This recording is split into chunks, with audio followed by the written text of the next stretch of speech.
Hello everyone, स्वागत है आप सभी का टोकस फ्रेंड चैनल में। इस वीडियो में आज हम पढ़ेंगे पाइथन के इम्पोर्टेंट क्वेश्चन जो एग्जाम में पूछे जा सकते हैं। ओके, प्रोग्रामिंग से रिलेटेड क्वेश्चन भी देखेंगे कि किस तरीके के क्वेश्चन जो है प्रोग्राम के रूप में जो है पूछे जा सकते हैं पाइथन में से। ओके, इसके साथ ही अगर आप एचएससी के किसी एग्जाम की तैयारी कर रहे हैं और उसके लिए मॉक टेस्ट खरीदना चाहते हैं तो परीक्षा ऐप पे मॉक टेस्ट जो है अवेलेबल है।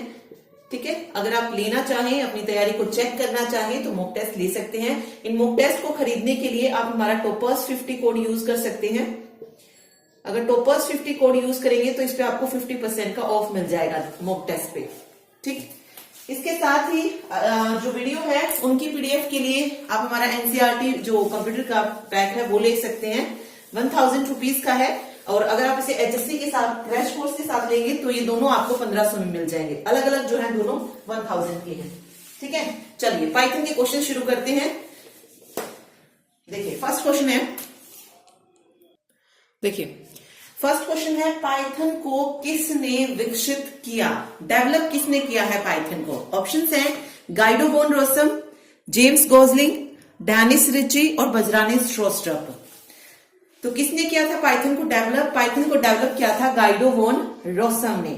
और कब किया था ये पूछा जा सकता है। तो देखिए इसकी जो ईयर है वो आपको हर एक जगह अलग अलग मिलेगा, तो बस याद रखिए 89, 90, 91 इन तीनों ईयर्स में से जो है वो कोई भी दे सकते हैं। तो बस इनमें से कोई एक अगर मिलता है आपको तो उसको टिक कर दीजिएगा।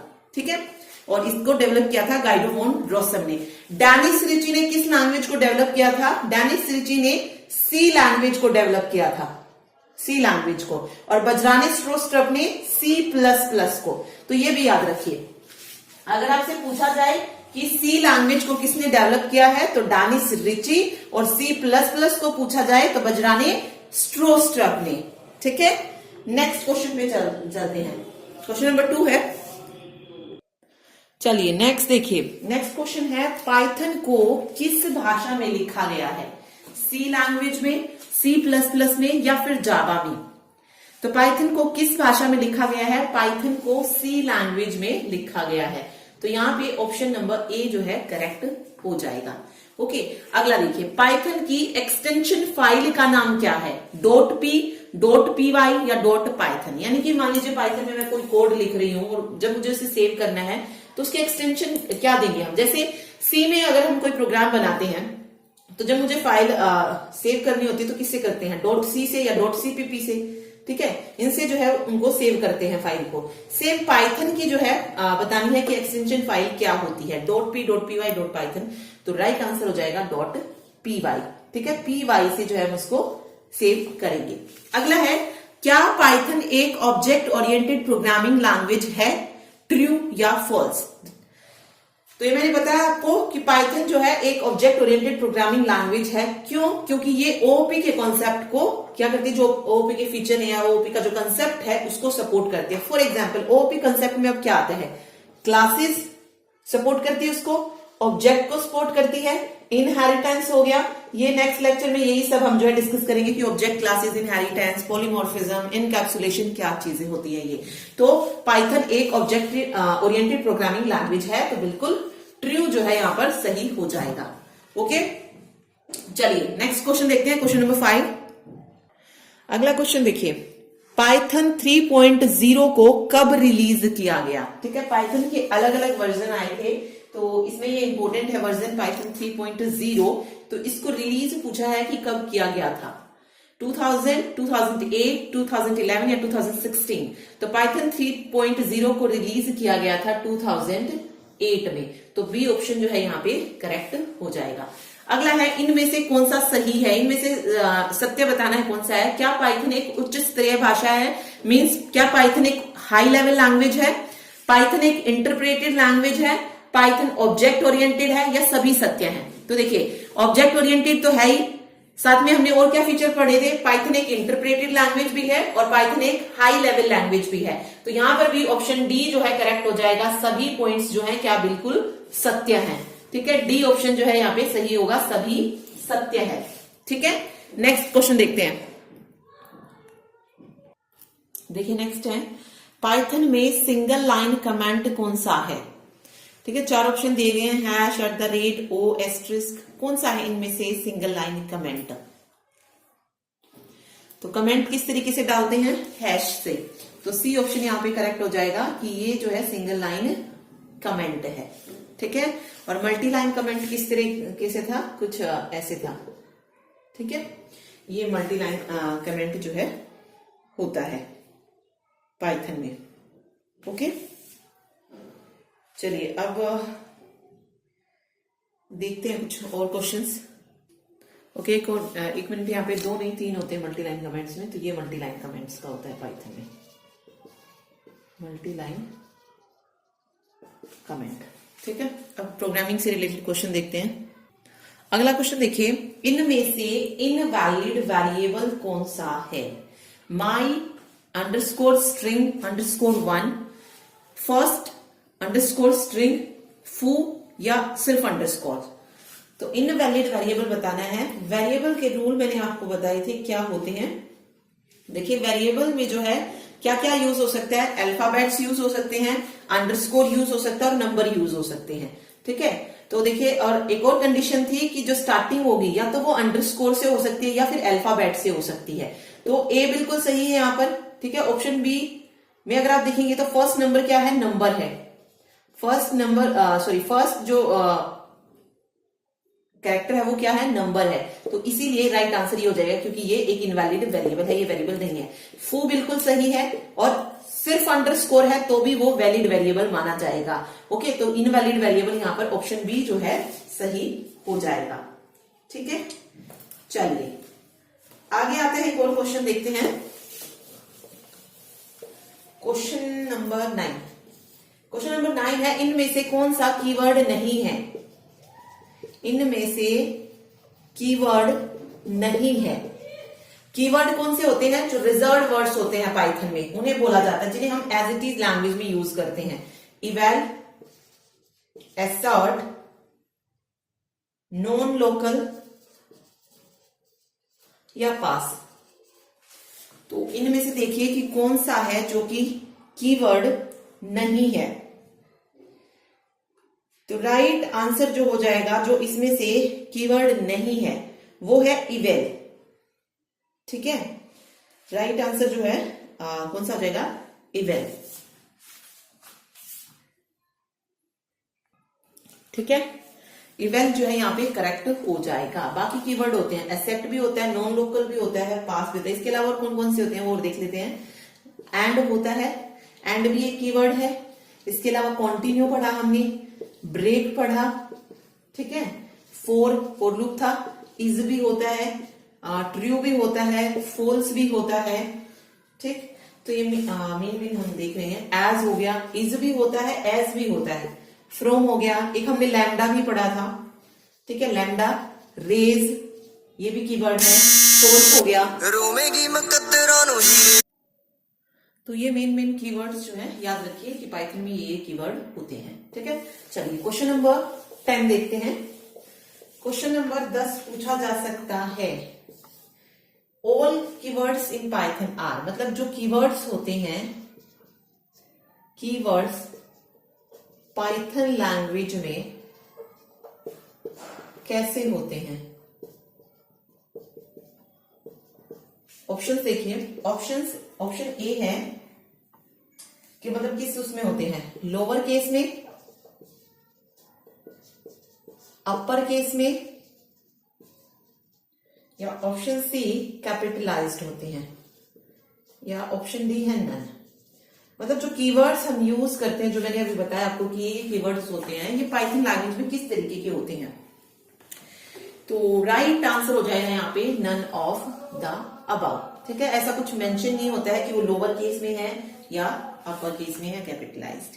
ठीक, तो नन ऑफ द मेंशन हो जाएगा। ओके, चलिए अगला देखिए।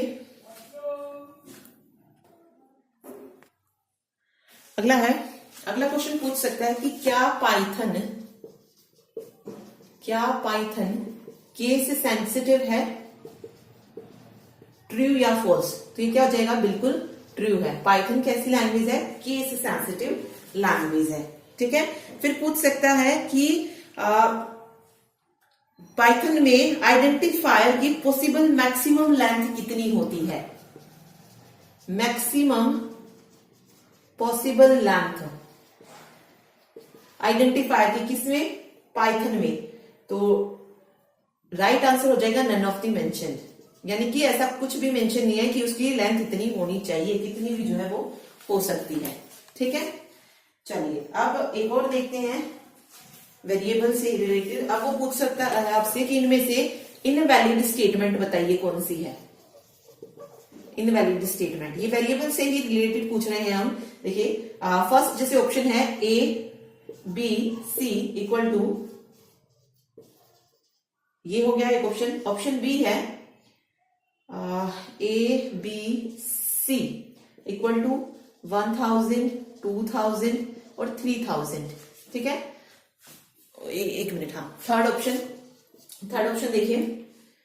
थर्ड ऑप्शन है ए बी सी 1000, 2000 और 3000। एक और option fourth A underscore B underscore C equal to this. अब हमें बतानी है कि इनमें से इनवैलिड स्टेटमेंट कौन सी है जो कि सही नहीं है। वेरिएबल को देखिए, वेरिएबल कौन से होते हैं? वेरिएबल का जो नेम होता है वो किस तरीके से लिखा जाता है? ए बी सी, यानी कि अल्फाबेट होते हैं। तो ये बिल्कुल सही है। ठीक है, कि वेरिएबल का नेम लिखा गया और उसमें डाटा को यानी कि वैल्यू को स्टोर किया गया है। ठीक, तो ये बिल्कुल सही है, यहाँ पे कोई मिस्टेक नहीं है, ये बिल्कुल सही है, वैलिड स्टेटमेंट है। नेक्स्ट चेक कीजिए। नेक्स्ट देखिए ए कोमा बी कोमा सी। ठीक है, ये अलग अलग वेरिएबल्स का नेम है। जैसे ए हो गया तो ए की वैल्यू 1000 है, बी की वैल्यू 2000 है, सी की वैल्यू 3000 है। तो ये भी वैलिड है। ठीक है, बट इसने क्या किया है, ए की लाइन में लिख दिया इसको, लेकिन मतलब अलग अलग है कि ए की वैल्यू ये है, बी की वैल्यू ये है और सी की वैल्यू ये है। तो ये बिल्कुल सही हो जाएगा। आगे देखिए, इसमें देखिए इसने क्या किया, इसमें कुछ नहीं बताया, इसने ना तो कोमा करके इन्हें सेपरेट किया। ठीक है, सिंपल क्या कर दिया, स्पेस छोड़ दिया है। तो ये जो है यहाँ पे गलत हो जाएगा। ठीक है, क्योंकि वेरिएबल नेम में जो है स्पेस अलाउड नहीं होता है। तो थर्ड ऑप्शन यहाँ पे करेक्ट हो जाएगा कि ये इनवैलिड स्टेटमेंट है। अगली अगर आप देखेंगे तो ये पूरा वेरिएबल नेम बन रहा है A underscore B underscore C. ठीक है, और जिसकी वैल्यू ये दे दी गई है। अब देखिए कंफ्यूजन यहाँ पे आ सकती है कि यहाँ पे तो कोमा था, तो ये वेरिएबल नेम किस तरीके से हो गया है। ठीक है, वेरिएबल्स को सेपरेट किया गया है। यहाँ पे क्या है, मल्टीपल वेरिएबल्स है जिनको सेपरेट किया गया है कोमा से। ठीक है, इसीलिए और यहाँ पे अगर आप देखेंगे तो इनकी वैल्यूज भी अलग अलग दी गई है। अगर यहाँ पर इस तरीके से लिखा होता, सिंपल ऐसे लिखते हैं कि ए बी और सी इक्वल टू दे रहा है 1000 के, तो मे भी यहाँ पे ये रॉन्ग हो सकता था। ठीक है, या तब भी नहीं होता, क्योंकि हम ये मान सकते थे कि इन तीनों की वैल्यूज कितनी है कि ए की वैल्यू 1000, बी की वैल्यू 1000 और सी की वैल्यू 1000। ओके, कोमा से इसे सेपरेट किया गया तो ये अलग अलग वेरिएबल्स हैं यहाँ पे। ओके, तो वो रॉन्ग नहीं होता। तो राइट आंसर यहाँ पे थर्ड होगा, क्योंकि स्पेस अवेलेबल नहीं होगा, स्पेस जो है इसमें नहीं लगता है। ठीक, तो ये सही हो जाएगा यहाँ पे। चलिए अगला देखते हैं। नेक्स्ट क्वेश्चन देखिए, वेट, वेरिएबल से जो क्वेश्चन पूछ सकते थे पाइथन में, जो वेरिएबल होता है उससे रिलेटेड क्वेश्चन मैंने आपको बता दिया कि ये क्वेश्चन जो है यहां से पूछे जा सकते थे। ओके, चलिए अब आपसे देखते हैं, आपसे पूछा जा सकता है इनमें से फ्लोर डिवीजन ऑपरेटर कौन सा है। ऑपरेटर से रिलेटेड देख रहे हैं, फ्लोर डिवीजन ऑपरेटर कौन सा है। ऑप्शन देखिए, ऑप्शन ए है डिवाइड वाला, ये वाला, मॉड्यूलस या नन। ये बहुत इंपॉर्टेंट क्वेश्चन है। इनमें से फ्लोर डिवीजन ऑपरेटर बताना है कौन सा है। तो कौन सा हो जाएगा, option B, floor division operator जो है ये होता है। ठीक है, क्या बोलते इसको, कोशिएंट डिवीजन ऑपरेटर हमने पढ़ा था। डिवीजन हो गया, कोशिएंट हो गया, ये मॉडुलस हो गया, तो इसी को फ्लोर डिवीजन ऑपरेटर भी जो है बोला जाता है। ठीक है, चलिए एक और देखते हैं। ओके, करेक्ट ऑपरेटर बताना है इसके लिए, correct operator for power x की पावर y। ठीक है, पावर के लिए हम कौन सा ऑपरेटर यूज करते हैं? ये वाला, ये एक मिनट, एक्स, ये या नन। पावर हमने पढ़ा था किसमें की जाती है? अर्थमेटिक ऑपरेटर अगर आपको याद होगा तो उसमें हमने एक एक्सपोनेंशियल वाला पढ़ा था, एक्सपोनेंशियल ऑपरेटर, जिसमें हम क्या करते थे? पावर लेते थे। ठीक है, तो यहाँ पे बी ऑप्शन जो है करेक्ट हो जाएगा। पावर के लिए एक्सपोनेंशियल ऑपरेटर जो है यूज किया जाएगा। ठीक है, चलिए अगला देखते हैं। नेक्स्ट क्वेश्चन है, ओके,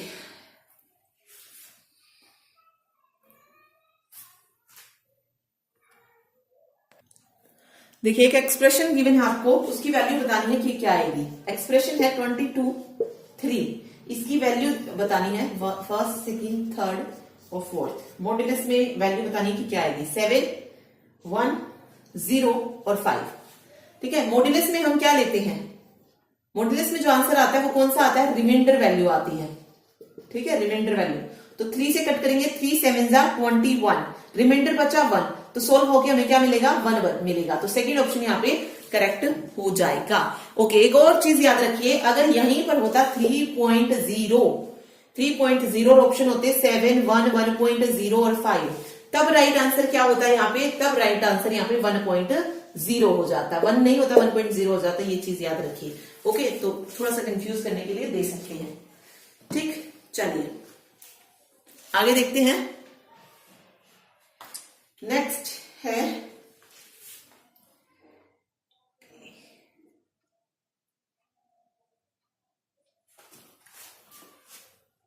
चलिए नेक्स्ट देखिए, सेम प्रेसिडेंस किस ऑपरेटर की है? सबसे पहले तो प्रेसिडेंस ही पता होना चाहिए कि प्रेसिडेंस होता क्या है। प्रेसिडेंस का मतलब होता है कि मतलब किस एक्सप्रेशन को हमें सबसे पहले इवेलुएट करना है। जैसे आपने मैथ्स में देखा ना, बोर्डमास रूल लगाते हैं हम।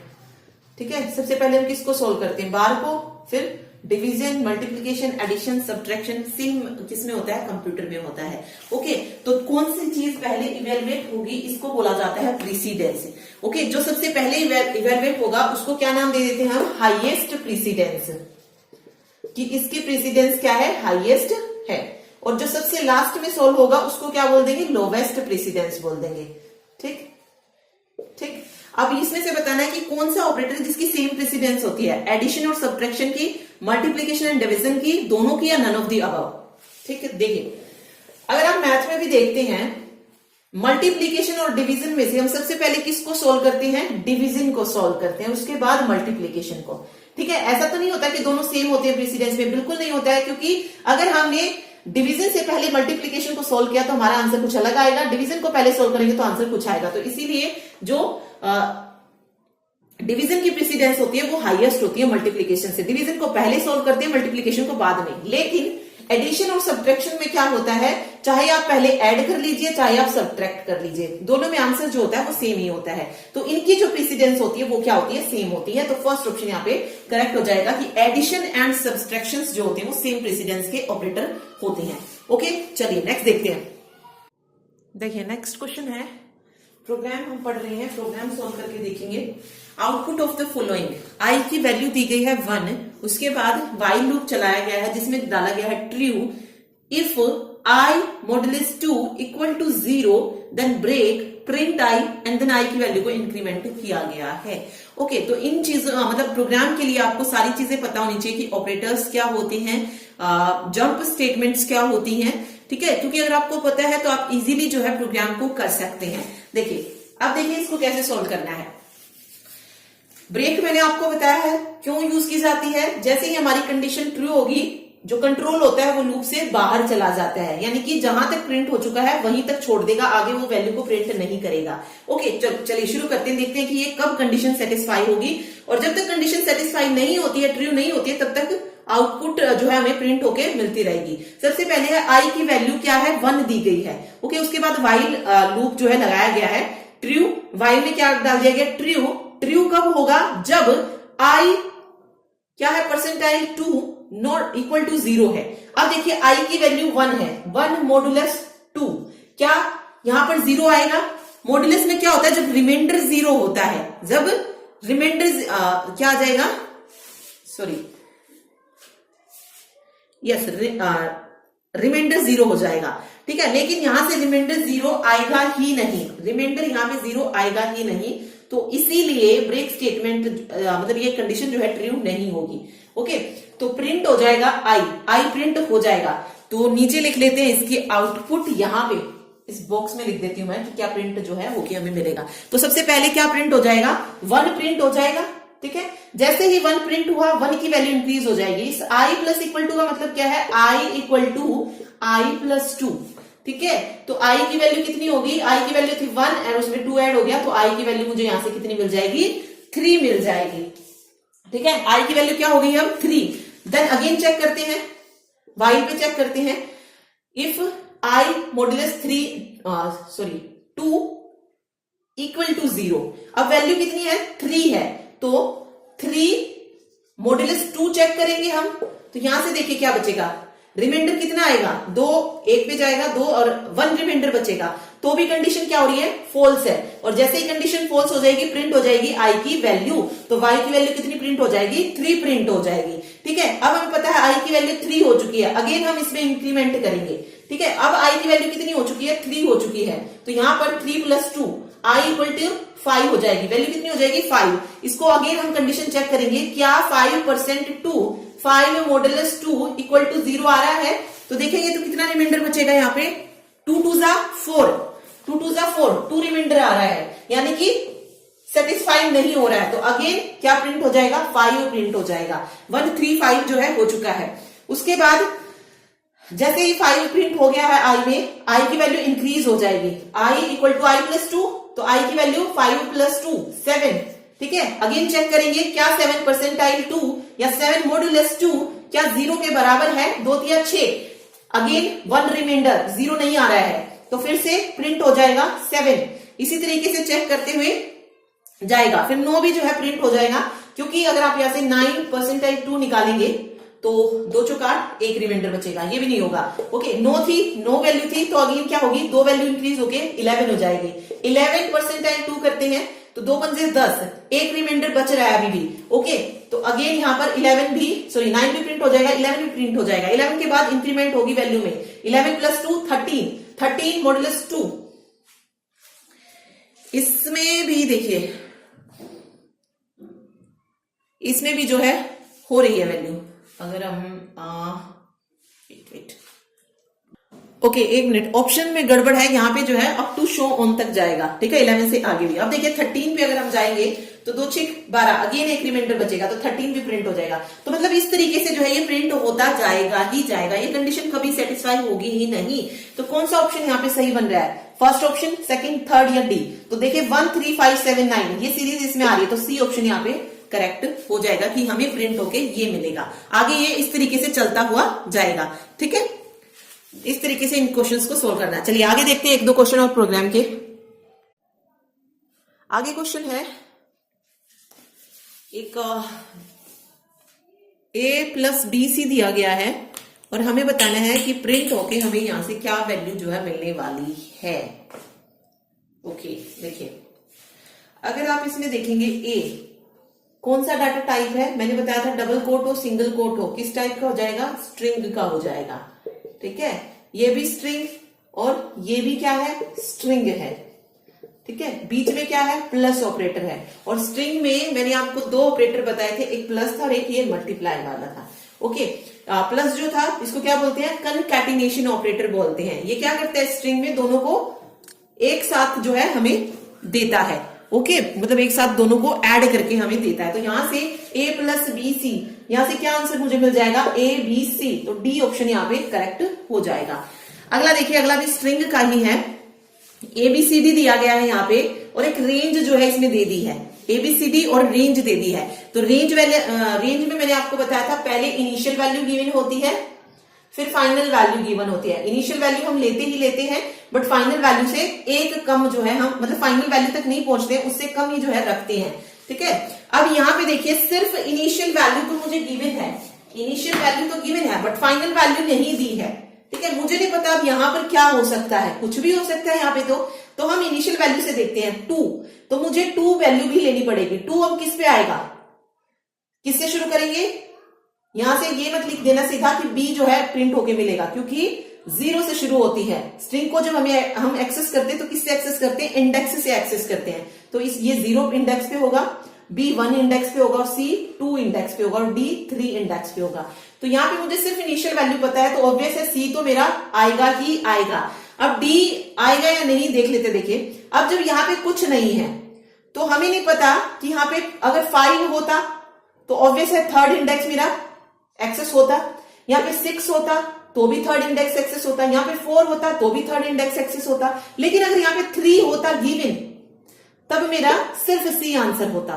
ठीक है, बट अगर यहाँ पे कुछ गिवन नहीं है तो ऑब्वियस है मैं तो सारे ही लूंगी जितनी पॉसिबिलिटी बन रही है। ठीक है, तो सी डी जो है मुझे यहाँ पे प्रिंट होके मिल जाएगा। ओके, तो सी डी जो है इसका सही आंसर हो जाएगा। तो रेंज वाले क्वेश्चन जो है पूछे जा सकते हैं, इनको जरूर याद रखिएगा। चलिए अगला देखते हैं। देखिए क्वेश्चन है what is the output of the following code. मान लीजिए मैंने लिखा स्ट्रिंग 1 और इसमें डाल दिया हेलो। ठीक है, एक नेक्स्ट लिया मैंने स्ट्रिंग 2 और यहां पे है कोमा। नेक्स्ट है स्ट्रिंग 3, स्ट्रिंग 3 में वैल्यू है वर्ल्ड। ओके, और अब मैं रेंज डाल रही हूं, स्ट्रिंग रेंज मैंने डाली -1 और ये। ठीक है, अब मुझे बताना है कि यहां से मुझे क्या वैल्यू मिलेगी।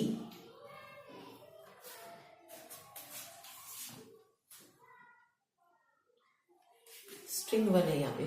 ठीक है, ऑप्शंस देख लेते हैं। ऑप्शन है, फर्स्ट ऑप्शन है OLLEH, बी या सेकंड ऑप्शन है हेलो, थर्ड ऑप्शन है H और फोर्थ ऑप्शन है O।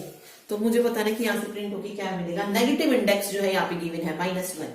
ओके, अब देखिए यहाँ पे हमें वैल्यू किसकी लेनी है। स्ट्रिंग 1 है, स्ट्रिंग 2 है, स्ट्रिंग 3 है, लेकिन रेंज किस पे लगाई हमने, स्ट्रिंग 1 पे लगाई है।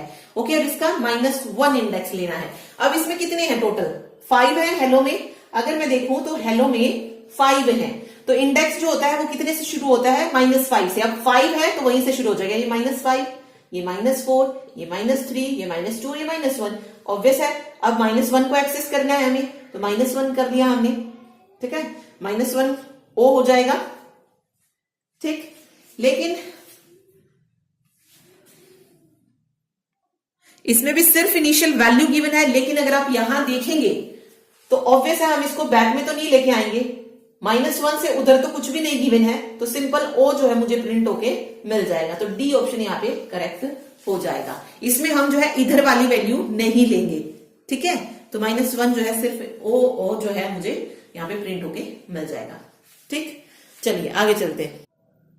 देखिए अब पूछा जा सकता है कि इस स्टेटमेंट से कौन सा सही है, कौन सी स्टेटमेंट सही है।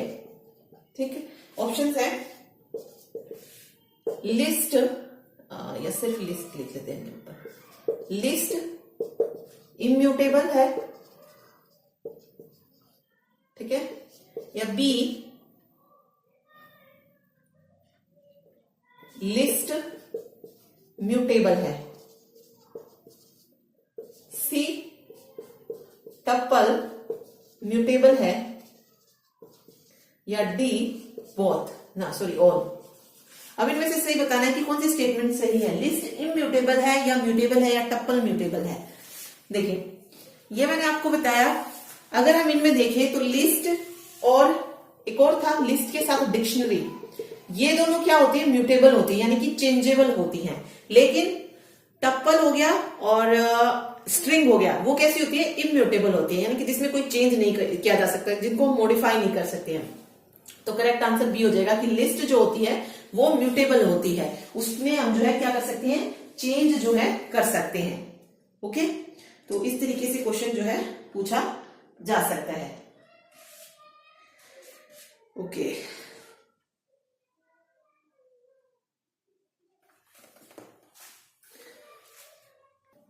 देखिए अगला क्वेश्चन है, इनमें से कौन सी कमांड है जो लिस्ट को क्रिएट करेगी, मतलब इनमें से किस कमांड के द्वारा हम लिस्ट को क्रिएट कर सकते हैं।